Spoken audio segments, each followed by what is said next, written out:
आइए बच्चों, तो आज हम लोग हिस्ट्री ऑफ टैक्स पे बात करेंगे। चलिए सर, टैक्स का हिस्ट्री क्या है, शुरू करें। देखिए, तो जैसा कि आप लोग को याद है बच्चों, आप लोग 7th क्लास में बहुत इंटरेस्टिंग मिडिवियल हिस्ट्री पढ़े होंगे ब्रिटिश गवर्नमेंट के बारे में। आपको एक टॉपिक याद है कि 1857 में 1857 में एक क्रांति हुई है, first war of independence, military mutiny जिसको हम कहते हैं बच्चों, सिपाही विद्रोह, मिलिट्री म्यूटिनी हुआ था। याद है आपको, हिस्ट्री में आपने पढ़ा था बच्चों। 1857 में फर्स्ट वॉर ऑफ इंडिपेंडेंस की लड़ाई हुई, 1857 की क्रांति हुई थी। उस रिवोल्ट में, उस फर्स्ट वॉर ऑफ इंडिपेंडेंस में, उस मिलिट्री म्यूटिनी डिस्पॉय में ब्रिटिश गवर्नमेंट के बहुत सारे पैसे खर्च हो गए थे। अब तुम सोच रहे हो कि सर कैसे? अरे बच्चों, वो जो रिवोल्ट हुआ था, वो रिवोल्ट काफी बड़ा हो गया था। उसको कंट्रोल करने के लिए ब्रिटिश गवर्नमेंट को सेना बुलानी पड़ी थी ब्रिटेन से, और आर्म्ड फोर्सेस बुलाने पड़े थे। तो जाहिर सी बात है उसमें पैसे लगे, उसमें खर्च लगे। तो पता है क्या हुआ? तो सर जेम्स विल्सन 1860 में, 1860 में उन्होंने टैक्स को क्या कर दिया? इंट्रोड्यूस कर दिया। तो मैं आपको एक बात बता दूं, father of income tax sir James Wilson को कहा जाता है, क्योंकि इंडिया में पहली बार फर्स्ट टाइम 1860 में, देखो बच्चा लोग, फर्स्ट टाइम, समझे, फर्स्ट टाइम 1860 में इनकम टैक्स इंट्रोड्यूस हुआ। अच्छा सर एक बात बताइए, सर जेम्स विल्सन ने इंट्रोड्यूस किया? हाँ, देख लो, ये वही आदमी है। मैं इनका चेहरा जूम कर देता हूं, ध्यान से देखिए इस आदमी को। यही वो बंदा है जिन्होंने हमारे देश में पहली बार टैक्स लगाया। ध्यान से देखिए, कहीं आपके घर में ना बैठे हो। नहीं, अब तो नहीं है, मतलब दूसरा जन्म हो सकता है, अब तो ये ब्रिटेन में मिल भी सकते हैं। खैर, ये तो मजाक की बात हो गई बच्चों, है कि नहीं शशांक? अगर आपका ब्रिटेन में घर होता तो आप सोचते कहीं दोबारा तो जन्म नहीं हो गया। खैर, तो इनकम टैक्स जो है 1860 में पहली बार इंट्रोड्यूस हुआ सर जेम्स विल्सन के द्वारा। लेकिन मैं आपको एक बात बताऊं बच्चों, ये बहुत दिन नहीं चला, हार्डली 5 सालों के लिए ही एप्लीकेबल हुआ, 5 साल ही चल पाया। खैर, समय बीता। 1886 में लॉर्ड डफलिन ने, लॉर्ड डफलिन ने इसको वापस से क्या कर दिया? रीइंट्रोड्यूस किया।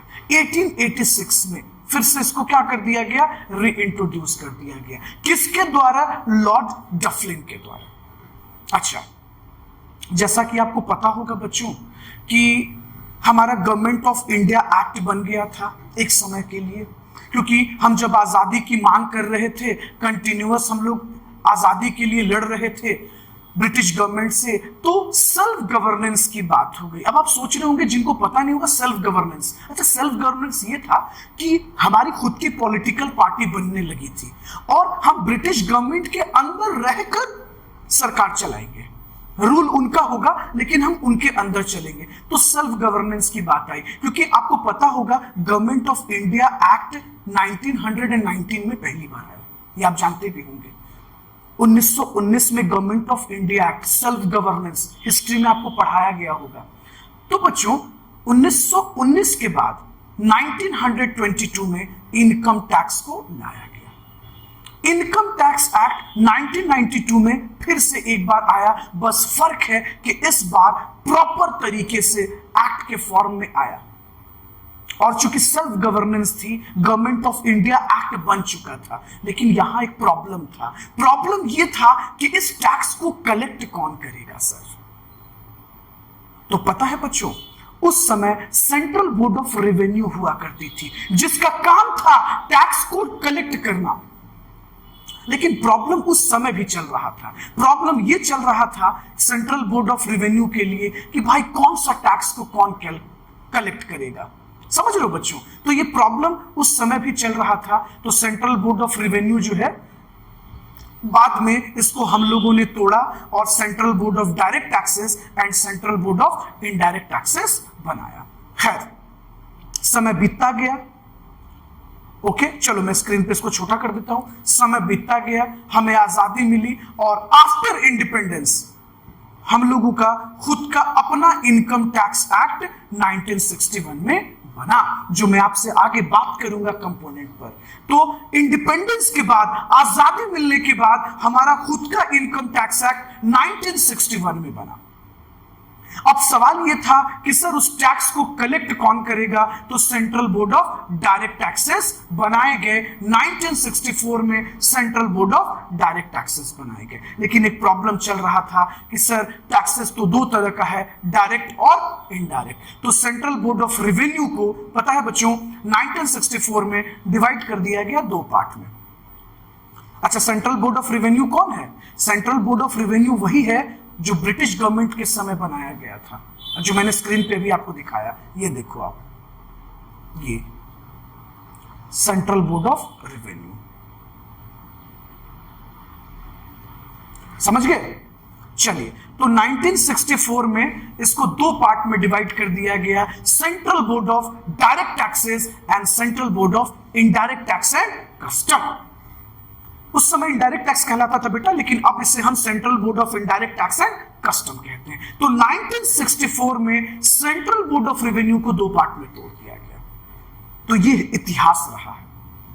एक बार फिर से बता दूं, चलो आओ एक बार नरेट कर देता हूं शॉर्ट में।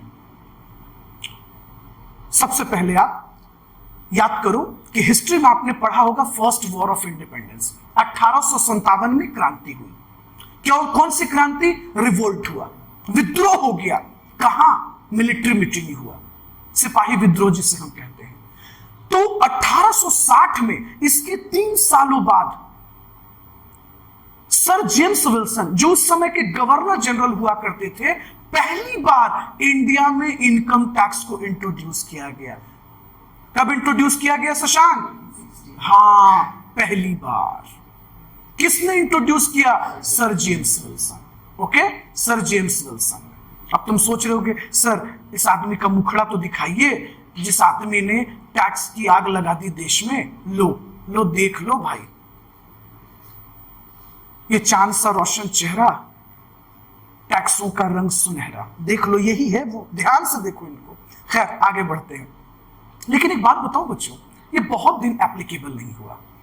उसके बाद 1886 में फिर से दोबारा लॉर्ड डफलिन ने टैक्स को इंट्रोड्यूस किया गया। अच्छा, ऐसा इसलिए हुआ बच्चों क्योंकि वर्ल्ड वॉर जैसा सिचुएशंस बनने लगा, कोल्ड वॉर जैसी सिचुएशंस बनने लगी, लगातार हर जगह रिवोल्ट और विद्रोह शुरू हो गया। तो ब्रिटिश ऑफिसर थे लॉर्ड डफलिन, जिन्होंने 1886 में 1886 में टैक्स को फिर से क्या कर दिया? री इंट्रोड्यूस किया गया। खैर वक्त बीतता गया बच्चों, समय बीतता गया। रुको मैं स्क्रीन पे मिनिमाइज कर देता हूं।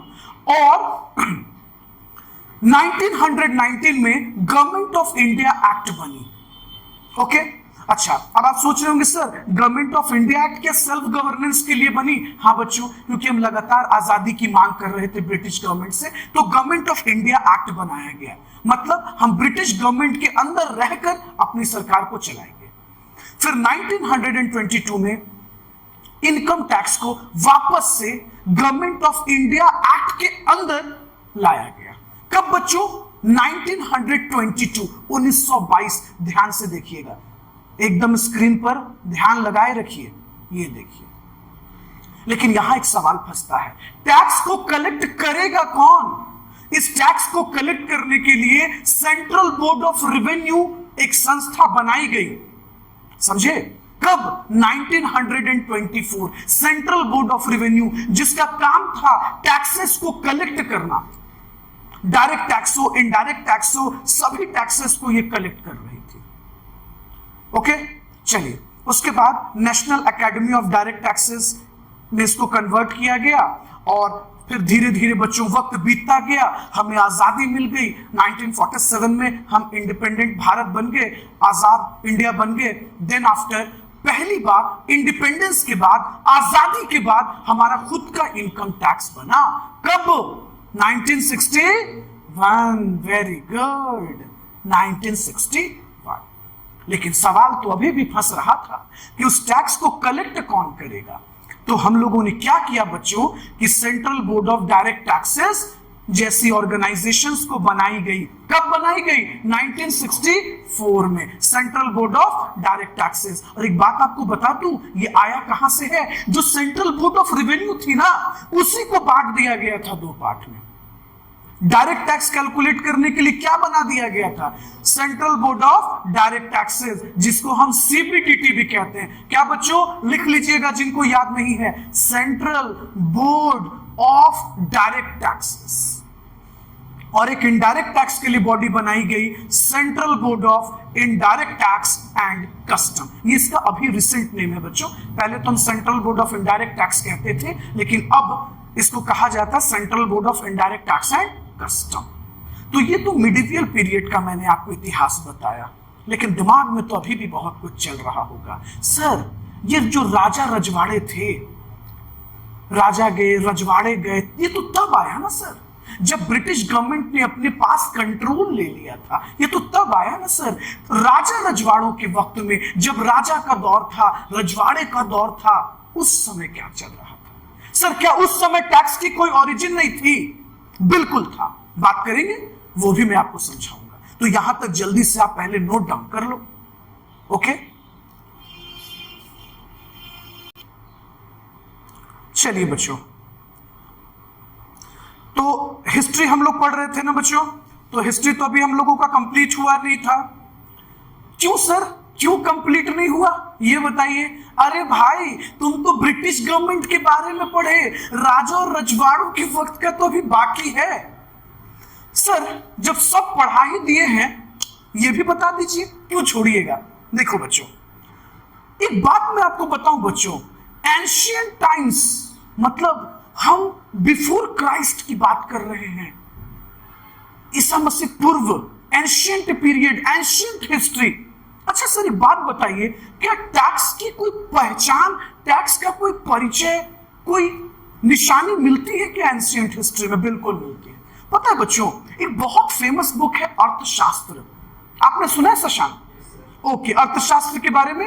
अर्थशास्त्र को बच्चों चाणक्य ने लिखा, जिनको कौटिल्य भी कहते हैं। आपने पढ़ा होगा कि वो मौर्य पीरियड के जो विष्णुगुप्ता है, उनके क्या हुआ करते थे भाई? एडवाइजर भी हुआ करते थे। तो जब आप अर्थशास्त्र को पढ़ेंगे ना बच्चों, तो अर्थशास्त्र में भी टैक्स का जिक्र है। किसका जिक्र है? टैक्स का, जिसको हम बोलते हैं कर। टैक्स को उस जमाने में बच्चों कर कहा जाता था, कर।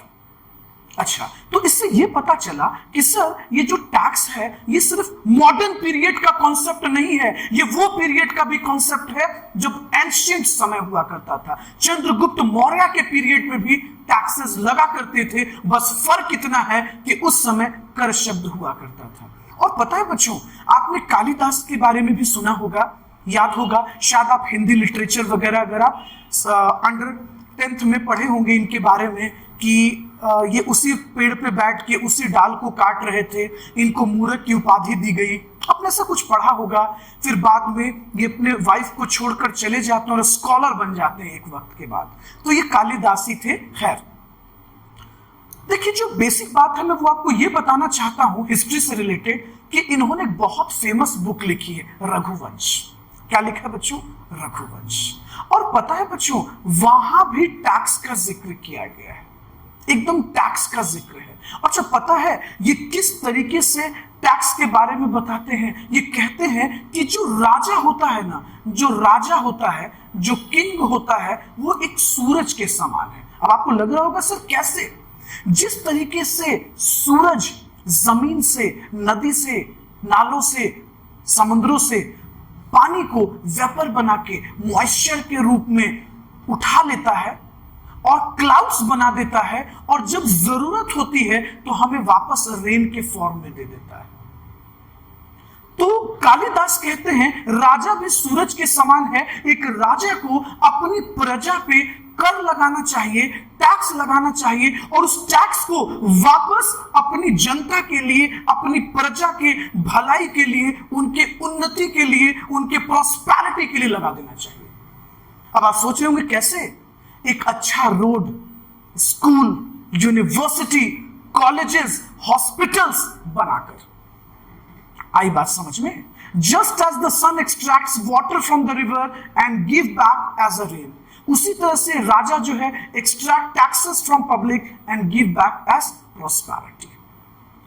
तो आपको ये चीज समझ में आया बच्चों कि हम भारतीय, proud to be an Indian, हमारे खुद के एंशियंट पीरियड में भी इस चीज का डिस्कशन हुआ है। ये कोई नई बात नहीं है, ये बहुत एंशियंट समय से चला आ रहा है। बस फर्क इतना है बच्चों कि एक सिस्टमेटिक तरीका नहीं था, कोई एक्ट नहीं थे, प्रॉपर तरह का रिटन कानून नहीं था, और आज के डेट में प्रॉपर एक्ट है। ब्रिटिश गवर्नमेंट ने हमें एक तरह का सिस्टम्स दिया, बस यही फर्क है।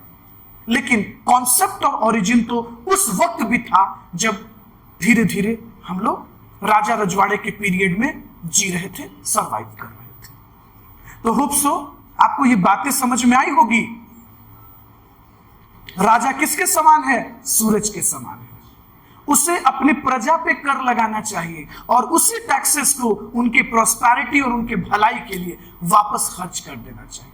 तो बच्चों देखिए हम क्या पढ़ रहे थे, हम लोग वापस उस टॉपिक पर आते हैं। आज जो हम लोगों ने अपना लेक्चर स्टार्ट किया है वो डायरेक्ट टैक्स का इंट्रोडक्शन ऑफ डायरेक्ट टैक्स था, और पहले लेक्चर में हम लोग 5 सवाल हमारे दिमाग में घूम रहा था। टैक्स क्या है मैंने ये आपको समझा दिया मेरे प्यारे बच्चों। हिस्ट्री ऑफ टैक्सेस क्या है थोड़ा बहुत तो मैंने आपको समझा ही दिया, होप सो। और अगर आपको नहीं क्लियर हुआ होगा बच्चों तो प्लीज रिक्वेस्ट है आप वीडियो को 2 बार 3 बार देखिएगा, जरूर और जरूर आपके दिमाग में समझ में आ जाएगा। बहुत बार ऐसा होता है कि एक बार में हमारे दिमाग में कोई चीज सेटल नहीं हो पाता, तो जब हम उस चीज को बार बार देखते हैं ना तो क्लियर हो जाता है। तो घबराना नहीं है, पेशेंस रखना है। होप सो ये समझ में आपको आया होगा। तो मैंने आज हिस्ट्री भी आपको क्लियर कर दिया। ओके, तो फर्स्ट टाइम कब इंट्रोड्यूस हुआ, प्लीज इसको ध्यान रखिएगा। कब इंट्रोड्यूस हुआ है? 1860 में। किसने इंट्रोड्यूस किया? सर जेम्स विल्सन ने इंट्रोड्यूस किया। इनको हम क्या कहते हैं? फादर ऑफ इनकम टैक्स भी कहा जाता है। उसके बाद बच्चों 1886 में लॉर्ड डफलिन ने टैक्स को फिर से रीइंट्रोड्यूस किया, क्योंकि बच्चों उस समय ना वर्ल्ड वॉर, कोल्ड वॉर जैसा कॉन्सेप्ट चल रहा था। गवर्नमेंट लगातार पैसों के दबाव में थी, ब्रिटिश गवर्नमेंट। तो इस चीज के मतलब वॉर के कॉस्ट को पूरा करने के लिए ये लोग हम भारतीयों पर टैक्स लगा रहे थे, और आजादी की लड़ाई तो लगातार चल ही रही थी। तो गवर्नमेंट ऑफ इंडिया एक्ट पास कर दिया गया। अब गवर्नमेंट ऑफ इंडिया एक्ट पास हुआ तो हमारे जो गवर्नमेंट थी उनके अंडर में रहकर इनकम टैक्स एक्ट 1992 में बनाया गया। उस टैक्स को कलेक्ट करने के लिए 1924 में सेंट्रल बोर्ड ऑफ रेवेन्यू बना दी गई। चलिए, होप सो ये चैनल आपको स्लोली स्लोली ये सीक्वेंस आपको समझ में आया होगा। तो बच्चों यहां तक नोट डाउन कर लीजिए और फिर हम लोग आगे पढ़ते हैं। चलिए, तो अब हम लोग पढ़ेंगे टाइप ऑफ टैक्सेस।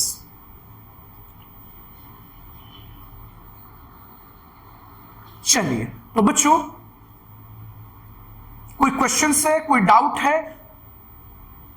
स्टूडेंट्स कोई क्वेश्चन है, कोई डाउट है तो आप कमेंट सेक्शंस में लिख दीजिएगा। कोई टॉपिक में प्रॉब्लम होगा तो मैं उसके लिए आपको फिर से पढ़ा दूंगा, उसके रिगार्डिंग लेक्चर्स बना दूंगा। ओके, जिनको क्लास के बच्चों को प्रॉब्लम्स होगा तो वो क्लास में पूछ लेंगे। जो बच्चे यूट्यूब पर देख रहे होंगे उनको अगर कोई प्रॉब्लम्स होगा तो प्लीज आप कमेंट में पूछ लीजिएगा। मैं उसके रिगार्डिंग जो हो सकेगा मैं आपके लिए जरूर वर्क करूंगा। ओके, थैंक यू बच्चों, थैंक यू एवरीवन।